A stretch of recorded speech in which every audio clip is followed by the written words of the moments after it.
Greek paganism, or Hellenic polytheism, is very popular today. And even if you're on another path or eclectic, goddesses like Hecate are honored by many pagans. And because of her, some people come to Greek polytheism via witchcraft. This is part of our series on pagan pasts and gives an overview.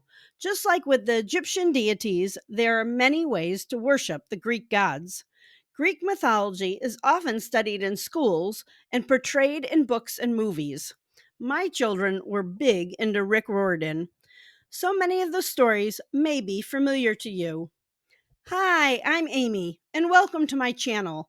Currently, for Yule 2023, I have the Candle Magic course and several PDF books on sale. Check out the description for links.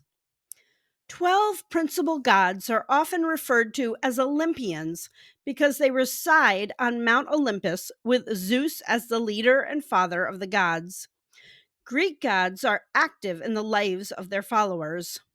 There are also a number of lesser deities, and sometimes different cities had a particular god or goddess they worshipped. It's important to remember that the gods are not above the law, or the fates, so to speak. They were immortal, but not all powerful, and they made human mistakes. They had children sometimes with mortals. Let me know in the comments if there are specific Greek deities you would like to delve into. Many people and animals in religious traditions are not deities, but may have magical powers or gifts. Some of them were the children of the gods. Pegasus is the son of Medusa and Poseidon. The number 12 is very important in Greek paganism. Not only do we have the 12 Olympians, but they were preceded by 12 Titans. It's also the months in the solar year and important in myths such as the 12 labors of Hercules.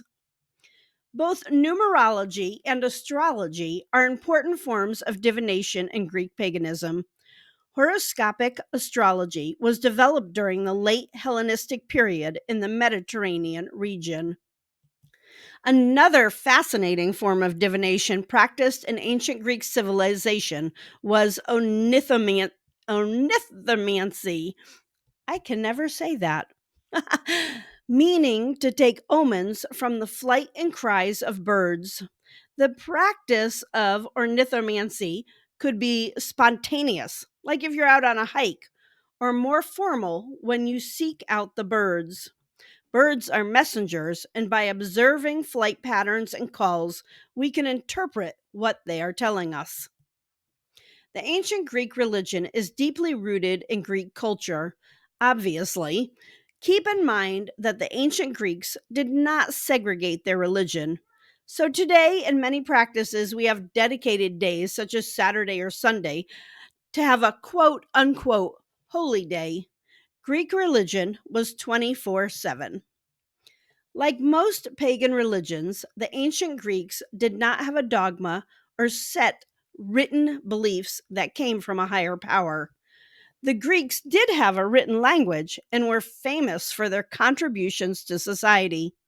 Greek philosophers, scientists, and writers left written works that give insight into the lifestyle of Greek citizens.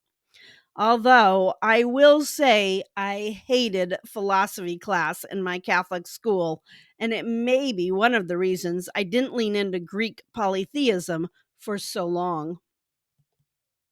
There are many important concepts or values in Greek polytheism.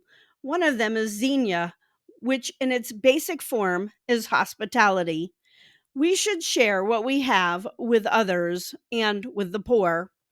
One reason that it was believed that the gods may come to you disguised as the poor to see if you treat others well. Homer's writings had a lot of examples of this.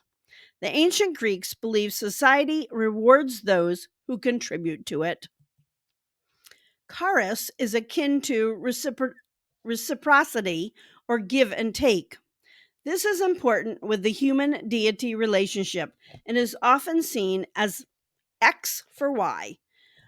We may say to the gods, if you help me do this, then I will do that.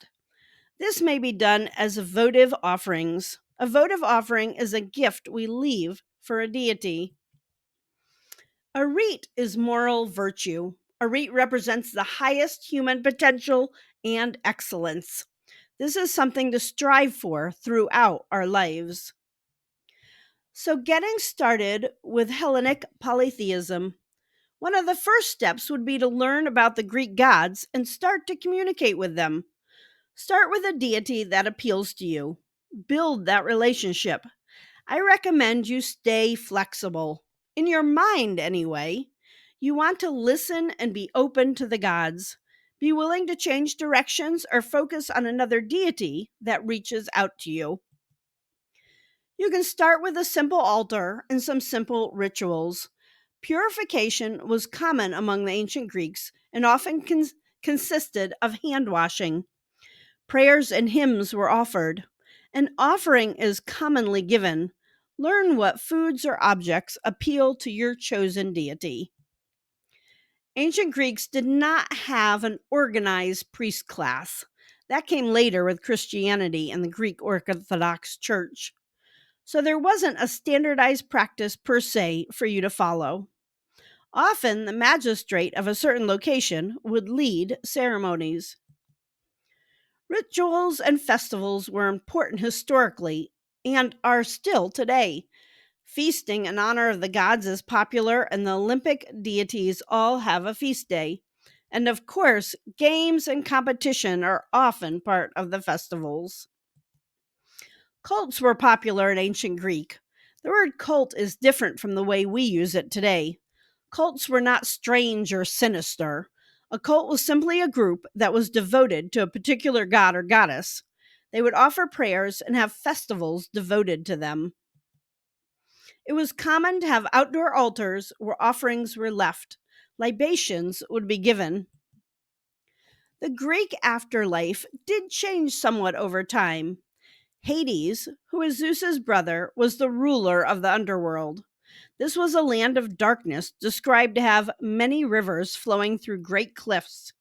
Originally, at death, the soul was taken to the underworld called Hades. This was true for all people. Tartarus was the afterlife where the Titans were sent after Zeus defeated them. It was often referred to as the Dungeon of Torment and later became a place where souls went to be punished for being bad people. Later, the Greeks developed the idea of a utopian place. The Elysian Fields was a happy afterlife for those who had led a righteous life. It was often referred to as the Isles of the Blessed. The laurel wreath is a symbol of Greek paganism. There are several groups for Hellenic polytheism, and some feel strongly about calling themselves by certain terms. Some groups are for persons with Greek ancestry, and some are more open. There are several groups based in America. You will definitely want to look into various in person or online groups to find one that you feel comfortable in. Also, there's nothing wrong with practicing on your own. Modern Greece has given known religion status to the ancient Hellenic religion and the Hellenic religious organization, which gives them freedoms in Greece, including the freedom to have buildings for worship and for clergy to perform weddings. And I bring that up in part because I have an interest in how paganism is growing and being acknowledged around the world. So, getting back to Hecate, who is considered the goddess of witches and magic, magic was practiced by individuals and governments, and protection spells have been preserved. Amulets were common in ancient Greece, and so were curse tablets, which were used to enforce societal norms as well as against enemies. Magic spells were initially incorporated from the Egyptians and later expanded upon.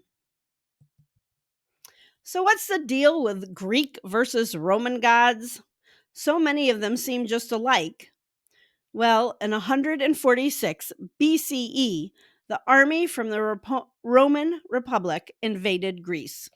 They consequently adopted much of Greek culture, including their religion. The gods were given Latin names, and some traits changed. So the Greek god Zeus became the Roman god Jupiter. We will explore more of this in the introduction to Roman paganism. I hope this video has been helpful in giving you more options in your personal pagan path. Feel free to leave a comment on what videos you would like to see. Please give this video a thumbs up and subscribe to my channel. And have a fabulous witchy day.